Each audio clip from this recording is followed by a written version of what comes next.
아멘. 호세아 1장 1절로 우리 11절까지의 말씀을 함께 봉독했습니다. 이 말씀 가지고 하나님의 사랑과 분노 그리고 소망, 하나님의 사랑과 분노 그리고 소망이라는 제목으로 하나님의 말씀 함께 나누도록 하겠습니다.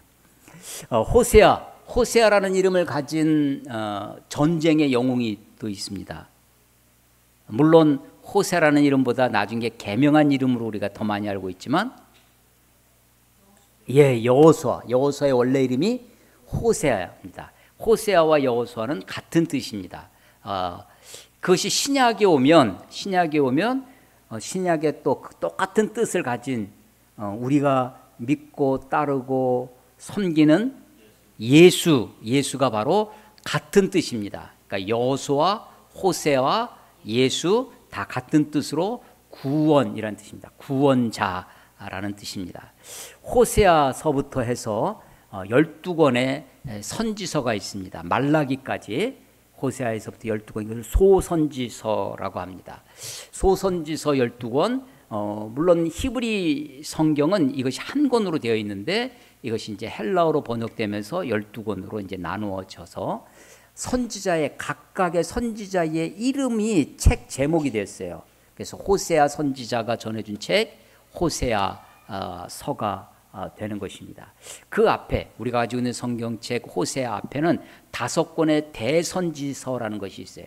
메이저 프로핏이라고 하는 대선지서, 또 마이너 프로핏이라고 하는 소선지서가 있는데 그 선지자의 내용, 역할이 뭐 크고 작고가 아니라 책의 분량이 많으면 대선지서, 적으면 소선지서. 그래서 적은 책들을 묶어서 12권을 한 권으로 했었다라고 하는 것입니다. 그런데 5권의 대선지서가 있다고 했는데 5권, 이사야, 예레미야, 에가, 에스겔, 다니엘 이렇게 5권이 있어요. 그런데 예레미야와 에가는 예레미야가 쓴 것이죠. 그러니까 앞에 5권도 4명입니다. 그리고 뒤에 12권, 12명. 그럼 모두 아주 어려운 수학이 아닌 16명입니다. 이 16명 중에 오늘 우리가 읽은 이 호세아서가 유일하게 북왕국 이스라엘의 선지자예요. 다 어디에 있냐면 남왕국 유다의 선지자입니다. 남왕국 유다의 예루살렘에 하나님의 성전이 있고 거기에서 하나님의 사람들, 선지자들이 주로 활동을 합니다. 그런데 남왕국 유다의 선지자지만 북왕국 이스라엘에 와서 예언을 해요. 그게 이제 아모스고 뭐 요나고 이런 사람. 그러니까 북왕국에 성전이 없는 북왕국에 와서 이 북왕국 이스라엘에 와서 선지자 활동을 하지만 출신들은 다 어디였냐면 남왕국입니다. 북왕국 출신으로서 북왕국에 예언 활동을 했던 유일한 선지자가 누구라고요? 호세아입니다. 호세아서 1장 1절에 보면 우시야와 요담과 아하스와 히스기야가 줄줄줄 이어서 유다의 왕이 된 시대에, 그 시대에 우시야부터 시작해요. 우시야 10번째 왕입니다. 우시야, 요담, 아하스, 히스기야 이 왕들의 순서에 10번째 10대 왕, 11, 12, 13대까지 히스기야 왕까지. 히스기야 왕 때 북왕국 이스라엘이 멸망합니다. 남왕국 히스기야 왕 때 북왕국 이스라엘이 멸망해요. 그 북왕국 이스라엘이 멸망할 때의 북왕국 이스라엘의 왕이 호세아입니다. 그러니까 호세아라는 이름이 좋으니까 선지자 호세아도 있고 왕 호세아도 있다는 거죠. 자, 남왕국 유다의 왕의 이름이 몇 명이 나와요? 4명이 나와요. 그런데 그와 동시대에 북왕국의 왕은 한 명만 나옵니다.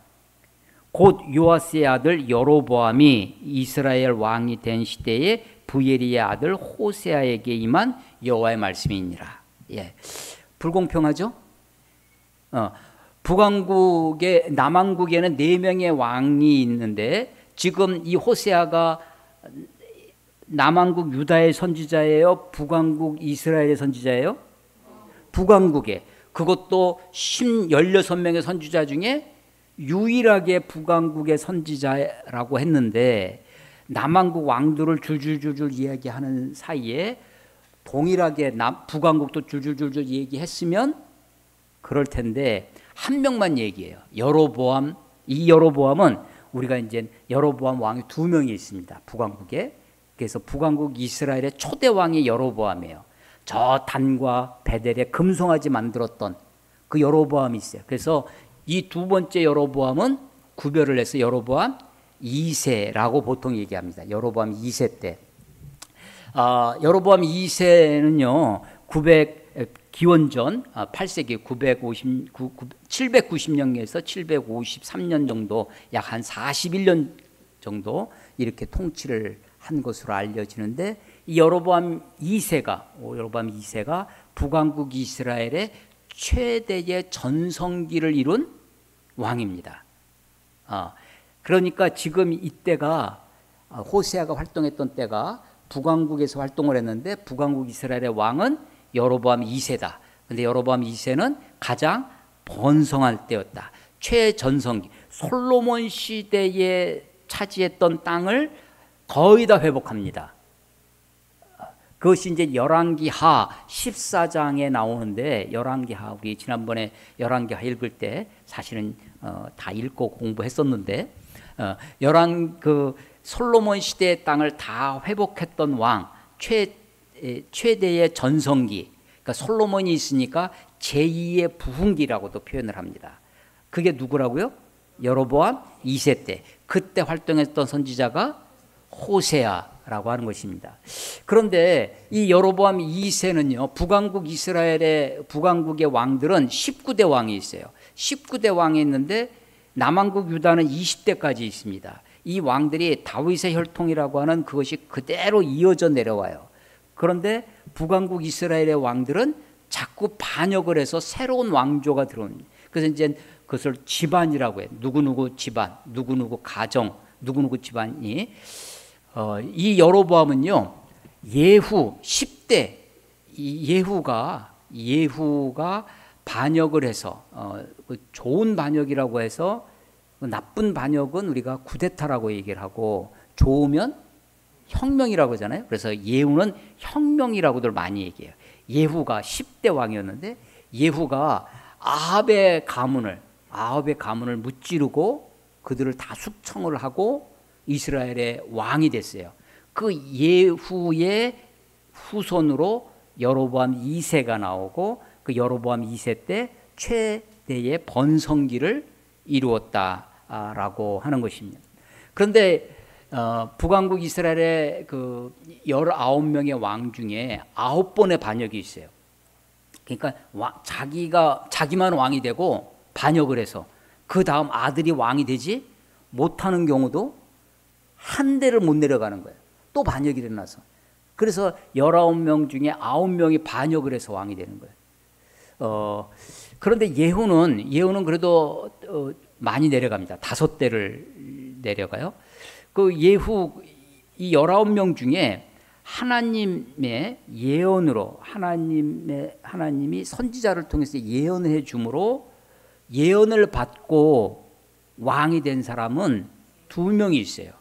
그게 하나가 초대 여로보암입니다. 솔로몬의 폭정, 솔로몬이 하나님을 버리고 우상을 섬기고 하는 것 때문에 나라를 쪼개줘요.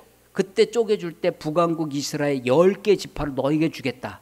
선지자가 아이야라고 하는 선지자를 통해서 선지자가 옷을 찢어요. 12조각을 냅니다. 12조각 중에 10조각을 여로보암 1세에게 주는 거예요. 여로보암에게 주면서 10지파를 너에게 주마. 하나님의 말씀을 받고 선지자로부터 신탁을 받아서 왕이 된 게 1대 여로보암입니다. 그리고 다시 계속해서 이 여로보암의 죄, 금송아지 사건 때문에 금송아지를 섬기는, 말로는 이게 너희들을 애굽에서 구원해낸 여호와라, 이름은 그래요. 그렇지만 내용은 본질은 금송아지예요. 우상숭배예요. 말로는 하나님을 하지만 본질은 자기 욕심, 탐욕, 이게 금송아지입니다. 그래서 이 북왕국 이스라엘을 새롭게 하기 위해서 하나님이 세운 사람이 예후입니다.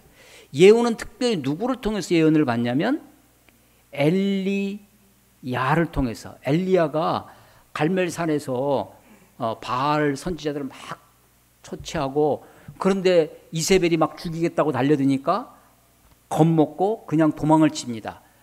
북왕국에서부터 남쪽 유다를 거쳐서 밑에 광야까지 갑니다. 그 로뎀나무 하나 그 밑에 가가지고 막 있다가 하나님 나를 죽여주십시오 막 하면서 그 시내산 굴까지 가가지고, 그 엘리야가 나는 나 혼자뿐입니다. 나만 남았습니다. 다 죽었습니다. 막 할 때 나만 남았습니다 하는 그 엘리야에게 하나님이 너만 있는 게 아니다. 너 가가지고 저 아람의 다메섹에 하사엘에게 기름을 부어라. 그리고 이 예후에게 기름을 부어서 북왕국의 왕으로 세워라. 그리고 엘리사에게 기름을 부어서 너의 뒤를 이어서, 너 혼자 아니다.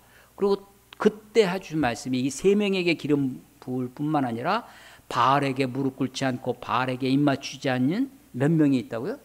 7,000명이 있다라고 알려주시는 게 바로 그때입니다. 그때 엘리야에게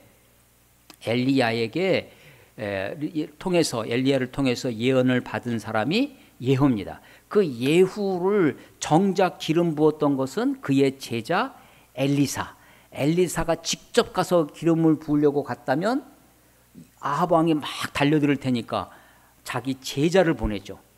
엘리사가 제자를 보내가지고 예후에게 기름 부어. 다 지난 열왕기 하에서 우리가 함께 읽었던 것입니다.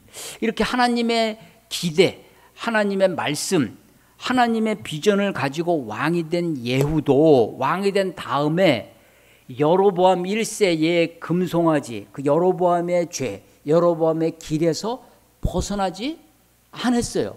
그래서 여전히 그 길을 가는 거예요. 왕이 된 다음에는 자기의 그 왕을, 하나님이 나를 왕으로 세워주셨음에도 불구하고 그 왕이 된 이후에는 자기 방식대로, 세상의 방식대로 자기의 염려와 불안을 자기 힘과 권력으로 유지하려고 합니다. 그게 여전히 예후 가문에서도 나타나요. 그래서 그 예후의 그 아들 여로보암 2세가 전성기를 이루지만, 그 전성기가 됐을 때 이스라엘, 북왕국 이스라엘의 죄, 북왕국 이스라엘의 악은 더 높아지고 더 악해지고 더 하나님을 무시하고 하나님은 아예 안중에도 없는 세상이 되었습니다.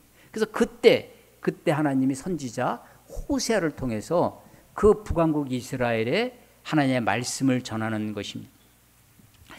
호세아서를 읽으면 정말 난감한 그런 것을 느낍니다. 어떻게 이렇게 하실 수 있을까? 호세아에게 하나님이 명령을 하시는 거예요. 너는 가서 음란한 여자와 결혼을 해라. 그리고 음란한 자녀를 낳아라. 해서 세 자녀를 낳아요. 세 자녀, 첫째 아들, 둘째 딸, 셋째 다시 아들을 낳는데, 아들, 딸 이게 중요한 것은 아니고요. 첫째 아들을 낳는데 아들의 이름을 뭐라고 하냐면 4절에 이스르엘입니다. 이스라엘이 아니에요. 이스르엘입니다. 이스르엘, 이 뜻은 뭐냐면 하나님이 심으셨다. 하나님이 심으셨다는 뜻이에요. 그 말 이름 자체는 하나님이 파종하셨다라고도 합니다. 하나님이 심으셨다라는 이스르엘. 그런데 이 이스라엘은 우리가 좀 알아야 됩니다.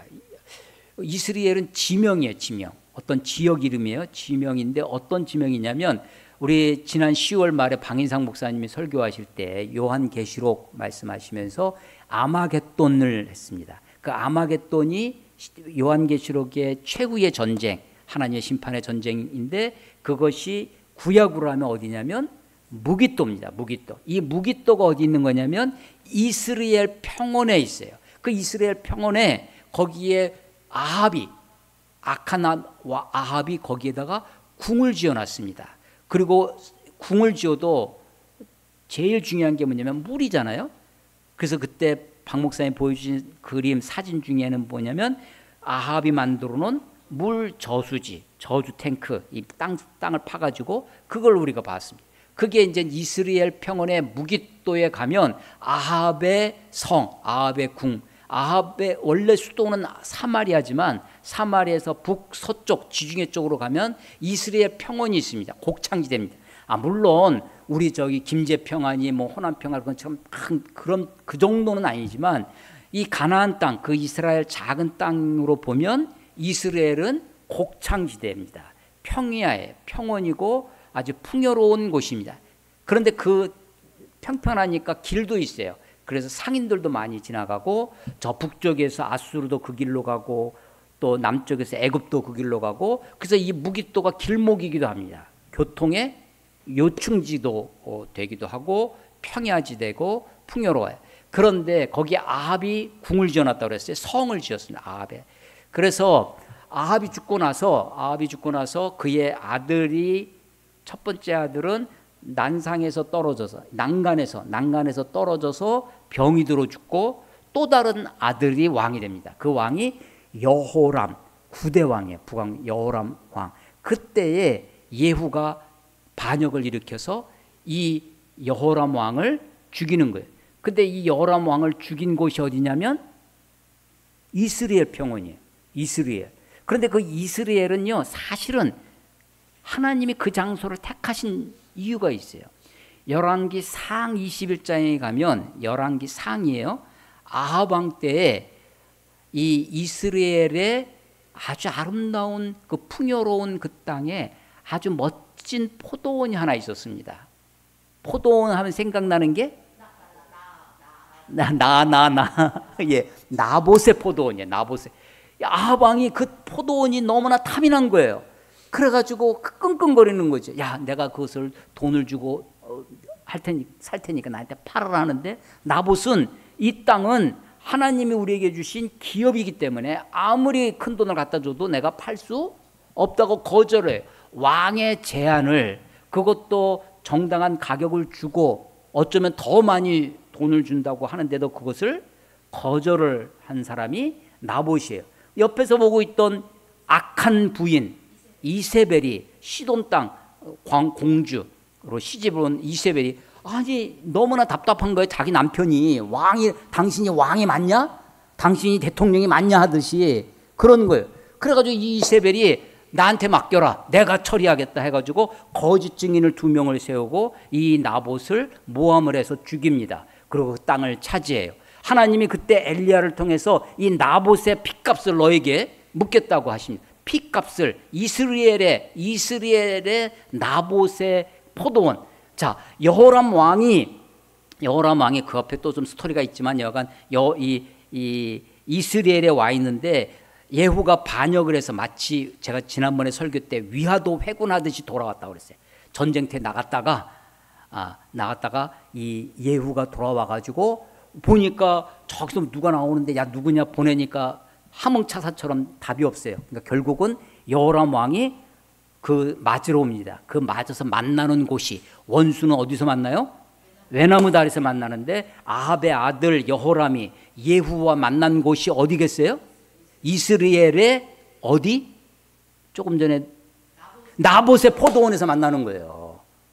그래서 하나님이 그 아합의 그 죄의 그 핏값을, 나봇의 핏값을 그의 아들들에게 해서 찾죠. 그리고 다시 그 이스라엘 아합의 궁에 와 있던 이세벨을 죽입니다. 이세벨이 그 성 위에 있는 것을 이 예후가 가지고 집어 던지라 했더니 옆에 있던 내시가 이세벨을 집어 던져서 거기서 죽게 하죠. 그리고 그 이세벨을 짓밟고 그것을 개가 그 살을 집어먹고 하는. 그래서 이스라엘은요 하나님의 피에 보복이 있는 곳이에요. 그곳은 풍요로운 곳이었습니다. 평원지대지만 그곳에 그 풍요를 차지하고 그것을 탐닉하는 자들, 거짓과 욕심으로 나봇의 피를 하나님이 그것을 갚은 곳이 어디냐면 이스라엘이에요. 우리 식구들 중에 공주와 인연이 있는 분들이 많이 있는데 오늘도 지금 공주에 김장 담그러 가신 우리 식구들이 있는데, 공주에 가면 시금치가 아니고 우금치라는 고개가 있습니다. 혹시 들어보셨나요? 우금치. 금시초문이세요? 우금치의 전쟁, 거기서 전투가 벌어졌습니다. 지금으로부터 정확히 130년 전에 1800 94년 그것도 날짜가 11월 20일, 오늘이 11월 17일, 내일 모레가 11월 20일이죠. 정확히 130년 전의 일입니다. 동학 교도들이 그 삼남 지방의 풍요로운 곡창지대에서 이 삼정의 문란과 더불어서 포악을 일삼던 특별히 유명한 사람이 있어요. 고부군수 조병갑이라고 하는 사람의 학정에 못 이겨서 봄에 동학교도들의 고부밀란이 일어납니다. 그때만 해도 이 동학이 아주 승승장구했어요. 황토현 전투라든지 이 장태 전투라고 해서 닭을 키우는 큰 대나무 와서 개들이니 살쾡이들이 닭을 잡아먹으니까 대나무로 이렇게 둥그렇게 해서 그 장태를 만들어서 그 안에다 닭을 넣어놓는데 그 장태를 둥그렇게 생겼어요. 거기다가 뭐 소민이 뭐 지핀이 이런 걸 넣어놓고 관군의 총을 그걸 방패 삼아서 장태를 굴리면서 가가지고 축창으로 싸우는데도 관군을 이깁니다. 그래서 봄에 1차 동학 봉기에서는 동학이 승리를 했어요. 어디까지 차지했냐면 전주성까지 차지합니다. 그러니까 한양에 있던 조선의 고종이 기급을 하는 거죠. 그래가지고 얼른 청나라한테 원병을 요청합니다. 그러니까 청나라가 5월 5일 날 천안 쪽으로, 아산만 쪽으로 청나라가 들어와요. 그런데 청나라는 일본과 텐진 조약이라는 걸 맺어가지고 이모군란 때 서로 자기들끼리 좀 싸운 일이 있었는데, 그래서 그때 아주 이 외교의 아주 달인이 누구였냐면 이토 히로부미입니다. 그래서 중국 청나라의 이용장하고 텐진에 가가지고, 텐진에 가서 협약을 맺는 거는 누가 센 거예요? 청나라하고 일본이 조약을 맺는데 청이 부르니까 가는 거죠. 그런데 내용상 보면 훨씬 더 일본이 유리하게 됩니다. 그때 그 텐진 조약의 그 약속 중에 하나가 조선에 파병을 하면 통보하기로 합니다. 그래서 청나라가 동학이 막 일어나고 하니까 전주까지 차지하니까 전주가 전라도 호남 지역의 이 최고 높은 자리였거든요. 이성계 그러니까 전주이시 거기가 이제 본성도 있고, 그래서 청나라가 파병이 되니까 일본도 자동 파병이 됐어요. 그런데 청나라는 아산에 들어오는데 일본은 야심이 있으니까 아산으로 안 들어오고 인천으로 들어갔어요. 그리고 인천으로 들어가서 경복궁을 점령해 버립니다. 벌써 이게 다르죠. 그래서 5월 5일 날 청나라가 들어오고 5월 6일 날 일본이 인천항에 들어와요. 동학이 그때 전봉준 깜짝 놀라는, 아니 외세가 우리가 지금 나라를 보국 안민하려고 일어섰는데 외세가 들어오니까 우리 이러지 말자. 관군하고 협약을 맺어요. 전주 화약이라는 걸 맺고 흩어집니다. 흩어졌는데 그러면 너희들 가라, 외세들. 청나라도 돌아가고 일본도 돌아가라. 동학이 없어졌으니까 했는데 안 돌아갑니다. 누가 더 안 돌아가요? 일본이 안 돌아가는 거예요. 청나라는 가겠다고 했는데, 그러고서는 청나라하고 일본하고 전쟁을 해요. 그게 청일전쟁이 되는 거죠. 그래서 이제 바로 안산 바로 앞에 풍도라고 하는 작은 섬이 있는데, 거기서 이 청나라 군대가 증원군이 오는 거를 그 풍도 앞바다에서 침몰을 시킵니다. 한 1000여 명이 타고 있는 영국배를 빌려서 청나라가 왔는데 그걸 침몰시켜요. 다 수장되죠. 거기서 영국배니까 영국 사람들만 건져줍니다.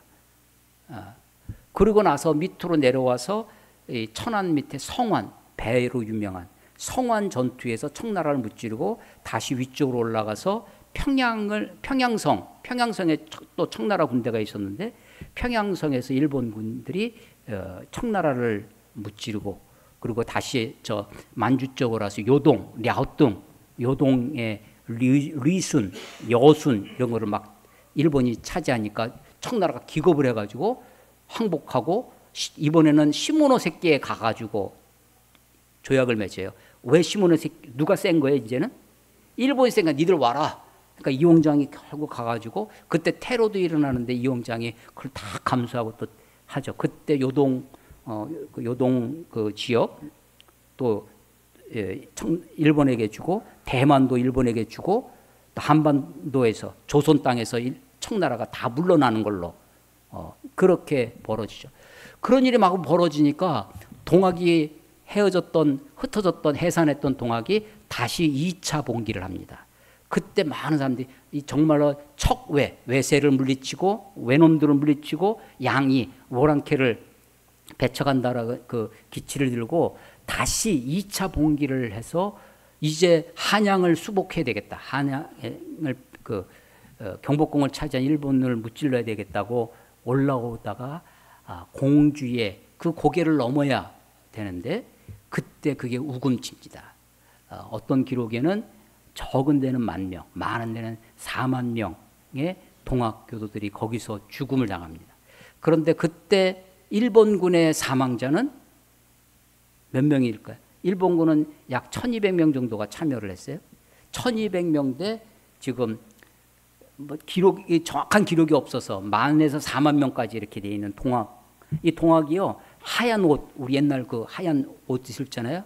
조선 사람들 하얀 옷에 죽창을 들었습니다. 그래서 앉으면 창만 보이죠. 그래서 죽산이라고 그래요. 일었으면 하얀 옷이 보여요. 그래서 일었으면 백산, 앉으면 죽산. 그 동학 교도들이 거기서 거의 학살에 가까운 기관총으로 무장된 일본군에 의해서, 일본군은 기록상 어디는 1명이 죽었다 그러고 어디는 3명이 죽었다 그래요. 조선은 40,000명이 그렇게 죽죠. 정봉준이 도망가다가 이제 이 부하의 배신으로 잡혀서 압송이 됩니다. 그 압송되는 그 사진이 있어요. 일본에서 찍어놓은 그때 당시에도 사진이 있어요. 그래서 정봉준의 사진하면 이 가마 같은데 앉아 있는 그 눈빛이 얼마나, 근데 가마가 이제 감옥 같은 가마가 아니라 그냥 평상 가마예요. 왜냐하면 도망을 칠 수 없었습니다. 다리가 부러져 있었기 때문에. 왜냐하면 도망치지 못하게 다리를 부러뜨렸다라는 설이 있습니다. 그때 그 우금치는 일본에 의해서 동학 교도들이, 우리 조선의 백성들이 수만 명이, 적게는 10,000명에서 많게는 40,000명이 학살을 당한 곳이에요. 우금치 기억. 지금도 공주에 가면 그 기념비가 이제 세워져 있습니다. 이스라엘 사람들에게 이스라엘 하면 어떤 생각이 들겠어요? 이 당시 사람들에게 이스라엘은 평야 곡창지대라는 것과 더불어서 거기서 나봇의 그 포도원의 피뿐만 아니라 아합 가문을 숙청했던 곳이, 그곳이 바로 이스라엘이라는 거예요. 하나님이 그곳에서 아합의 가문들을 완전히 숙청한 곳이 이스라엘이다. 그런데 보세요. 4절, 여호와께서 호세에게 이르시되 그의 이름을 이스라엘이라 하라. 조금 후에 내가 이스라엘의 피를 누구에게 갚아요? 예후의 집에. 아니, 아합의 집에 아합의 집은 이미 갚았죠. 누가? 예후가 갚았잖아요. 그런데 지금 그로부터 세월이 흘러서 그의 아들의 아들 4대 된 여로보암 2세 때 풍요와 번영을 이루는 사회가 됐어요. 최대의 번성기를 이뤘습니다. 그런데 이 번성기에 그들은 더욱 악해졌습니다. 더 하나님 없이 살아가는 세상이 됐어요. 근데 하나님이 그 이스라엘에서 누구에게 갚다는 거예요? 예후의 집에 갚는다는 거예요. 하나님이 기대를 가지고 예후를 엘리야로부터 예언을 하시고 엘리사와 그의 제자를 통해서 기름 부어서 그의 혁명이 성공할 수 있도록 하나님이 도와주셔서 새롭게 나라를 북왕국 이스라엘에서 하나님을 섬기고 하나님께 돌아오도록 기대를 했는데 저들이 여전히 하나님께 돌아오지 않았던 거예요. 그래서 하나님이 그 예후의 집에 갚으시겠다고 하는 것입니다. 그래서 내가 이스라엘의 피를, 그 피로 물들어져 있는 그 이스라엘의 피를 예후의 집에 갚으며, 예후의 집은 지금 누구 때까지 와 있냐면 여로보암 2세 때. 그는 풍요와 번영을 이루고 주변 나라를 정복해서 솔로몬 시대에 그 땅을 다 회복한 그 여로보암에게 하나님이 예후의 집의 핏값을 갚으시겠다고 하시는 것입니다. 그리고 결국은 이스라엘 족속의 나라를 패할 것이다. 언제? 여로보암 2세 때. 언제? 최대의 번성기. 지금 한참 잘 나가고 있는데 하나님은 이스라엘의 패망을 예언하고 있는 것입니다. 그래서 여로보암 2세가 죽은 다음에 스가랴라고 하는 아들이 왕이 돼요. 이 스가랴 왕이 된 다음에 6개월 만에 살룸이라고 하는 사람이 반역을 일으켜서 왕이 됩니다. 살룸은 한 달 만에 또 다른 사람, 므나헴이라는 사람이 반역을 해서 죽고 므나헴이 왕이 돼요. 므나헴은 그의 아들 부가히야에게 전달되는데, 부가히야 때 또 반역이 일어나서 베가라는 사람이 반역을 해서 왕이 되고, 베가가 왕을 좀 하다가 마지막 왕 호세아가 또 반역을 해서, 그래서 계속 반역. 그 여로보암 2세 이후에 6명의 왕이 등장합니다. 근데 6명의 왕 중에 4명이 반역을 해요. 그래서 왕이 되는 거예요. 피가 피를 부르는, 피를 뒤이어 피가 오는 그런 시대가 됩니다. 4장을 한번 가보세요. 4장, 호세아 4장 1절. 이스라엘 자손들아 여호와의 말씀을 들으라. 여호와께서 이 땅 주민과 논쟁하시나니 이 땅에는 진실도 없고 인애도 없고 하나님을 아는 지식도 없고 오직 저주와 속임과 살인과 도둑질과 간음뿐이요 포악하여 피가 피를 뒤이음이라. 피가 피를 뒤이어서 일어나고 있어요. 우리나라 지금 대한민국은 민주공화국이다. 대통령제를 가지고 있습니다. 지금 모두 우리가 윤석열 대통령까지 몇 대인지 혹시 아세요? 윤석열 대통령이 20대입니다. 20대인데 사람으로는 13명이 있어요. 이 윤석열 대통령까지 13명의 대통령이 있습니다. 초대 대통령이 누구예요? 이승만 1, 2, 3대까지 했습니다. 그리고 4대가 윤보선, 5, 6, 7, 8, 9, 5대에서 9대까지가 박정희. 이승만은 4.19 혁명으로 하야를 했고, 윤보선은 5.16 혁명이 일어나서 5.16 쿠데타가 일어나서 하야를 하고 이 박정희가 들었습니다. 박정희는 5, 6, 7, 8, 9 5번 5대에 걸친 대통령을 하다가 자기의 신복 이 중앙정보부 장에 의해서 김재규에 의해서 저격을 당해서 죽죠. 그리고 최규하 대통령이 있다가 전두환 신군부에 의해서 광주 5.18 민주화운동의 그 빌미가 돼서 하야를 합니다. 그러니까 전두환이 11대, 12대, 2대, 2대에 걸친 대통령을 하고 13대 노태우, 14대 김영삼, 3당 합당을 해가지고, 그리고 김대중, 그리고 노무현, 그리고 이명박. 노무현은 비운의 스스로 선택을 해서 노무현, 그 다음에 이명박 감옥에 갔다 왔죠. 특사를 받죠. 물론 전두환, 노태우도 군사 반란 수괴죄로 사형 언도를 받았는데 김대중 때 특사를 해가지고 다시 풀려나오죠. 그리고 이제 이명박 감옥에 갔다가 그 다음이 박근혜 대통령, 여러분이 잘 아다시피 탄핵으로 2016년 17년 그 겨울을 광화문 광장에서 수많은 사람들이 그러나 그 탄핵이라고 하는 과정은 헌정 질서 가운데 헌법에 정한 방법대로 국회에서 의결을 하고 헌법재판소에서 판정을 해서 그게 다 헌정 질서 속에 헌법이 정한 절차에 의해서 탄핵이 일행, 대통령 박근혜 파면한다. 그 문구로 했습니다. 그리고 이제 윤석열 대통령이 문재인 대통령 다음에 이제 윤석열 대통령 13명이 나온 그 13명이죠. 지금 현직 대통령 말고 12명인데 12명 중에 그러니까 전직 대통령 12명입니다. 12명 중에 8명이 비운으로 스스로 목숨을 끊든지 아니면 수괴죄로 사형이 언도됐다가 특사로서 겨우 살다가 죽든지 아니면 혁명으로 하야를 하든지 그렇게 죽고 저격을 당하기도 하고 12명 중에 8명의 최후가 그렇습니다.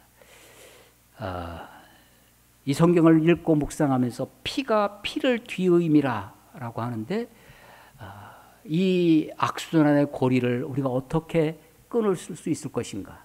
우리 근대사회, 우리 현대사회 함께 살아가고 있는 이 땅 가운데 어떻게 이 땅의 정의와 공의가 실현되어지고 그것이 대물림되어져 갈 수 있을까.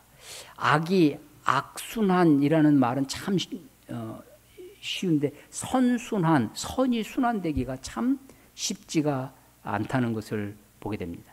악은 순환되기가 참 쉽습니다. 악순환의 이 고리를 끊는 일이 있어야 되겠다라고 생각합니다. 호세아에게 하나님이 너무나 황당한 명령을 합니다. 음란한 아내를 맞이해서 음란한 자식들을 낳으라고 했는데 첫째 아들이 이스리엘입니다.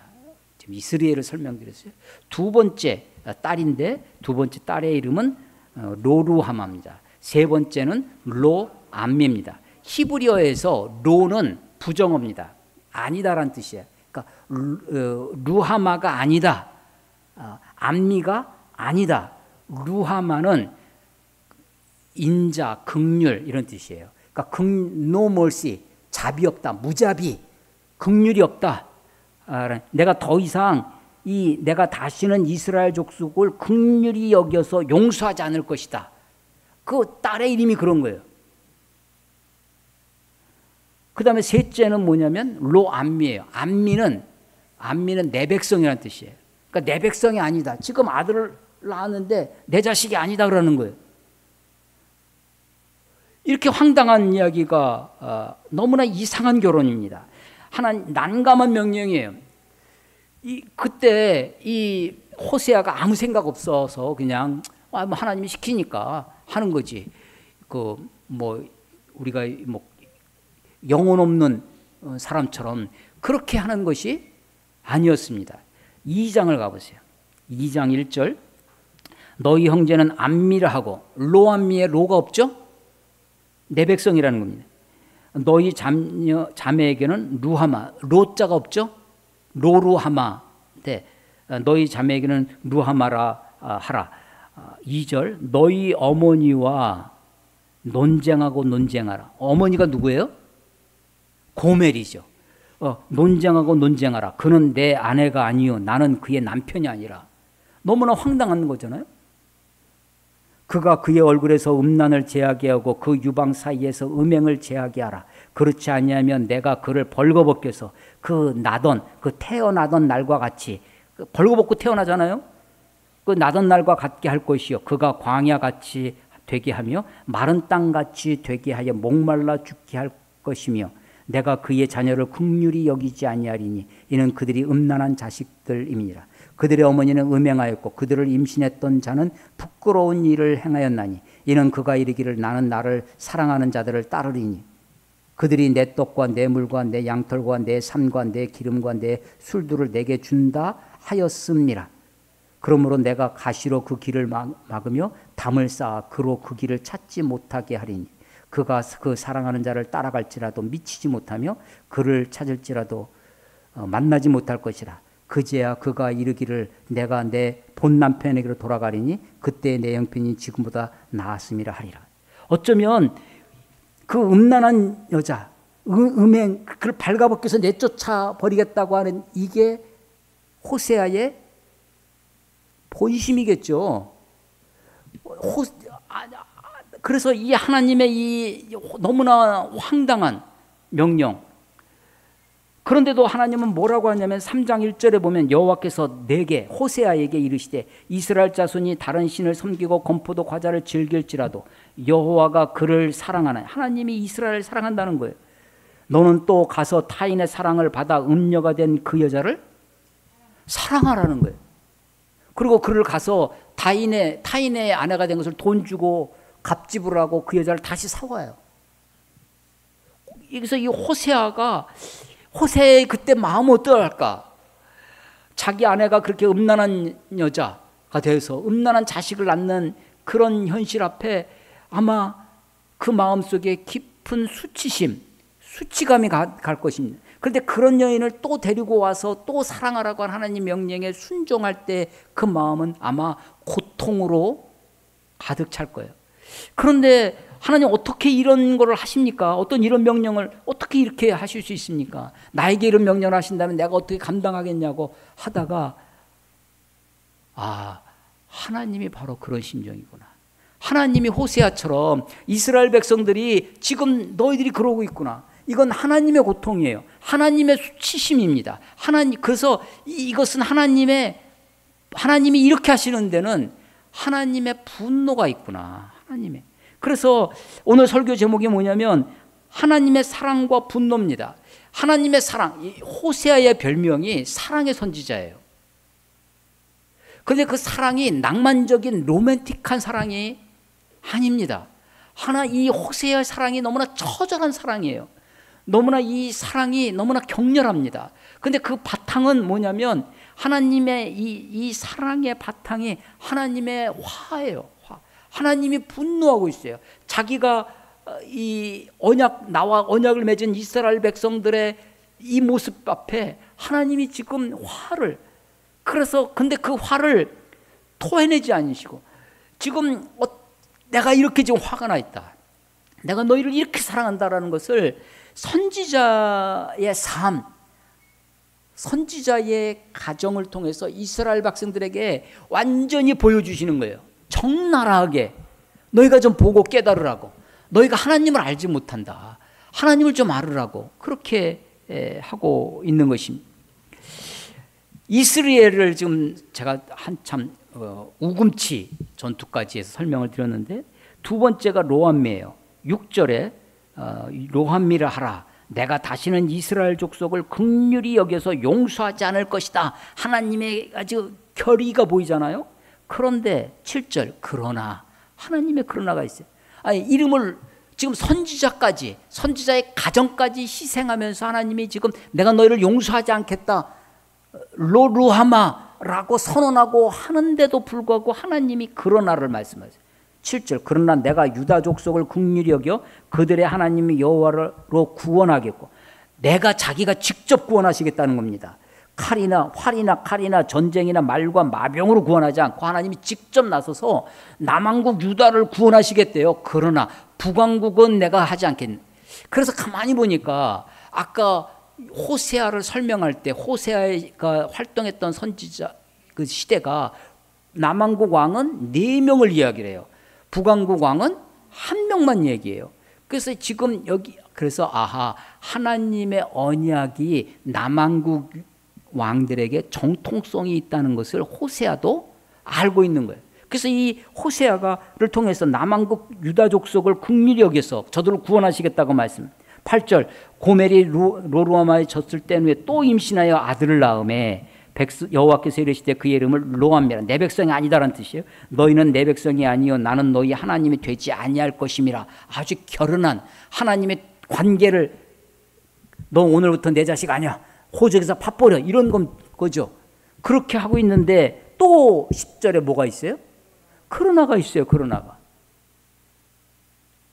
이스라엘 자손의 수가 내 백성이 아니라고 하는데도 이스라엘 자손의 수가 바다의 모래같이 되어 헤아릴 수도 없고 셀 수도 없을 것이며 전에 그들에게 이르기를 너희는 내 백성이 아니라 한 그곳에서 그들에게 이르기를 내 백성이 아니라 한 그곳이 북왕국 이스라엘이 땅이죠.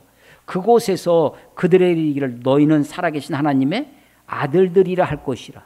이에 유다 자손과 아까 7절에서 유다를 긍휼히 여기고 구원하겠다고 그랬잖아요. 그래서 11절에 이에 유다 자손과 이스라엘 자손 북왕국 이스라엘과 남왕국 유다입니다. 함께 모여 그래서 새 번역에는 통일을 이룩하여 이렇게 번역이 되어 있어요. 하나가 된다는 것이 함께 모여 한 우두머리를 세우고 한 지도자를 세운다는 것. 그 땅에서부터 올라오리니 그 땅에서부터 번성하리니 이런 거예요. 이스르엘의 날이 클 것이며 이스르엘 지금 아까 그 피로 얼룩진 그 땅 피해 보복을 했던 그 이스라엘이 크게 될 것이다. 다른 성경은 위대하게 될 것이다 라고도 번역합니다. 이스라엘의 원래 글자의 뜻이 뭐라고요? 이스라엘이야. 하나님이 심으셨다. 심으셨다는 거예요. 하나님이 심으셨다라는 뜻이에요. 하나님이 심으셨다. 4장 가보세요. 4장. 2장 23절. 2장 23절.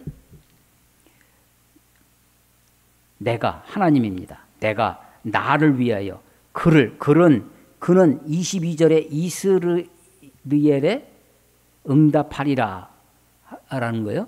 그래서 그 이스라엘을 얘기합니다. 그를. 내가 나를 위하여 이스라엘을 이 땅에 심고 이런 거예요. 하나님이 심으시겠다고 그래요. 하나님이 심으시겠다. 내가 나를 위해 하나님을 위하여 이스라엘을 그를 이 땅에 심고 이스라엘이 무슨 뜻이라고요? 하나님이 심으셨다라는 뜻인데 그 이스라엘 호세아가 첫 번째 낳은 아들의 이름이 이스라엘이었는데 그 이스라엘을 통해서 피해 보복이 있어서 예후의 집에 갚겠다고 완전히 하나님이 쓸어버리시는 것 같았는데 하나님이 심으시겠다고 그래요. 심고 긍휼히 여김을 받지 못하던 자를 긍휼히 여기며 긍휼히 여기지 않겠다라는 이름의 뜻이 뭐예요? 로루하마. 그런데 하나님이 긍휼히 여김을 받지 못하던 자를 긍휼히 여기시겠다고 그래요. 내 백성이 아니었던 자, 로함이었죠. 그런데 그 내 백성이 아니었던 자에게 향하여 이르기를 너는 내 백성이라. 암미 내 백성이라는 거예요. My people이라는 거예요. 내 백성이라 하리니 그들은 이르기를 주는 내 하나님이시라 하리라 하시니라. 그래서 오늘 설교 제목이 뭐냐면 하나님의 사랑과 분노. 그 하나님의 사랑과 분노가 사실은 떨어져 있는 것이 아닙니다. 하나님 왜 분노하시냐면 하나님이 사랑하시기 때문에. 우리가 하나님의 사랑하면 사랑이라는 단어가 가지고 있는 로맨틱하고 낭만적이고 뭔가 부드럽고 온유한 것이 아니라 하나님의 사랑은 그런 사랑이 아니라는 겁니다. 하나님의 사랑은 정의와 공의, 하나님의 성품에서 나오는 것이어서 하나님의 성품이 저들을 향하여 분노하시면서 마치 선지자 호세아에게 음란한 아내를 맞이하고 음란한 자녀를 낳으라고 말하는 것과 같은 것이 된다는 거예요.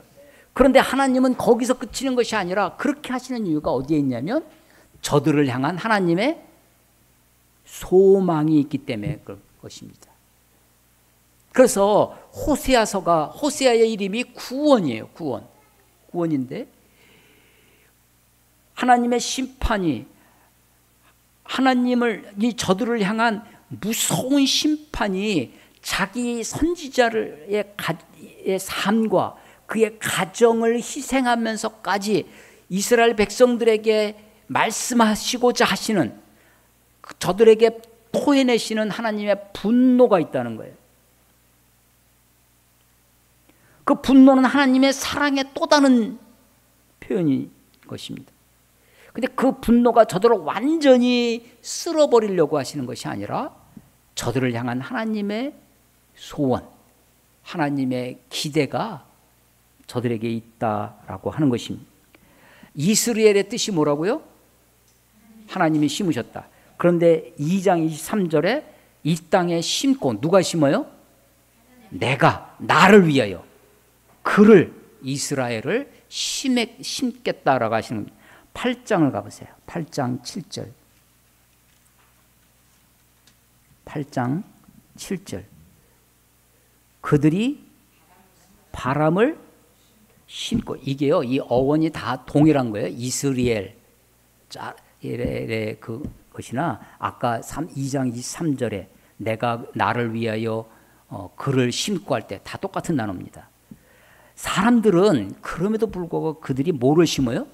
바람을 심어요. 그러니까 바람은 있다가 없어지는 거죠. 근데 그 허망된 것, 허무한 것, 그 바람을 심어서 뭘 거둬요? 광풍을 거둘 것이라고 해요. 10장을 가보세요. 10장 12절. 하나님은 그래서 저들에게 뭐라고 말씀하시느냐? 10장 12절. 너희가 자기를 위하여 공의를 심고 뭘 거두라고요? 인내를 거두라고. 그들은 뭘 심었다고 그랬어요? 바람을 심고 뭘 거뒀어요? 광풍을 거뒀어요. 그런데 하나님은 호세아를 통해서 이스라엘 백성들에게 뭘 심으라고요? 공의를 심고 뭘 거두라고요? 인내를 거두라고 하는 겁니다. 이 심고가 다 동일한 어원을 가진 이스라엘이라고 하는 것입니다. 호세아서를 이번 주에 제가 몇 번 읽을 것 같아요? 개역 개정, 우리가 가지고 있는 성경이 개역 개정판입니다. 개역 개정판으로도 읽고 새 번역으로도 읽고 쉬운 성경으로도 읽고 우리말 성경이라는 것도 있어요. 우리말 성경으로도 읽고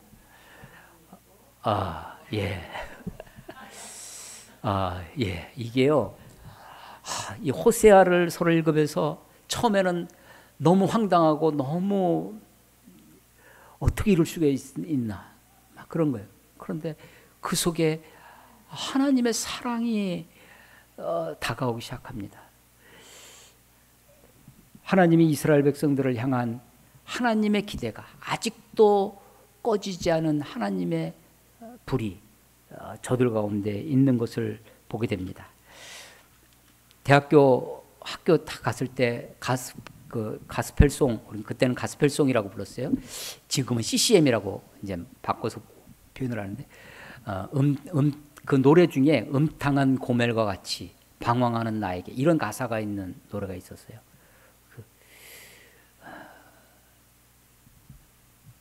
호세아서를 읽으면서 우리 시대를 같이 읽습니다. 아까 피가 피를 뒤이음이라 라고 하는 것처럼 악이 악순환을 거듭되고 있는 우리 시대의 모습을 보게 됩니다.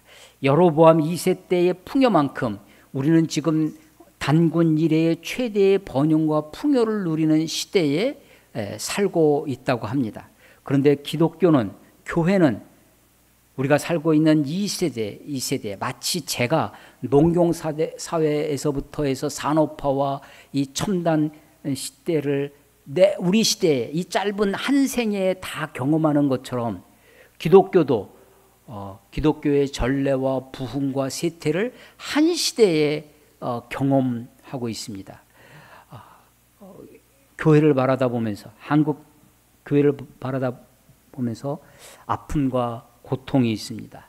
수치감도 있습니다. 조롱과 비난이 쏟아지기도 합니다. 그럼에도 불구하고 하나님이 호세아를 세우시고 그를 통해서 말씀하시고자 하시는 것이 있습니다. 화요일까지 디모데후서를 읽으시고 또 수요일부터 호세아서를 읽으시면서 그 하나님의 마음, 하나님의 감정, 하나님의 분노를 한번 같이 공유해 보시고 하나님 우리들에게 어떤 기대와 소망을 가지고 계시는지 다시 한번 주님 앞에 나아오시는 저와 여러분이 되시기를 주의 이름으로 축원합니다. 기도하겠습니다. 하나님 아버지의 은혜를 감사합니다. 성경 말씀이 허공 중에 진공 가운데 우리들에게 떨어진 것이 아니라 이스라엘 역사 가운데 생생하게 우리에게 전달되어지는 하나님의 사람들을 통해서 저들의 삶과 저들의 역사를 통하여 우리에게 증언되어지는 귀한 하나님의 말씀인 것을 다시 한번 생각합니다. 하나님 이 말씀이 오늘날 21세기 동아시아 끝에 살고 있는 우리들에게도 여전히 살아있는 하나님의 말씀으로 우리 자신을 돌아보고 우리 시대를 바라다보며 우리 민족과 나라와 이 세계를 반추해 볼 수 있는 하나님의 살아있는 말씀이 되게 해주시고 이 말씀을 읽으면서 때로는 절망하고 때로는 답답하면서도 그럼에도 불구하고 하나님의 소망, 하나님의 기대를 우리도 품을 수 있도록 하나님 축복하여 주시옵소서. 예수님의 이름으로 감사하며 기도드렸사옵나이다. 아멘.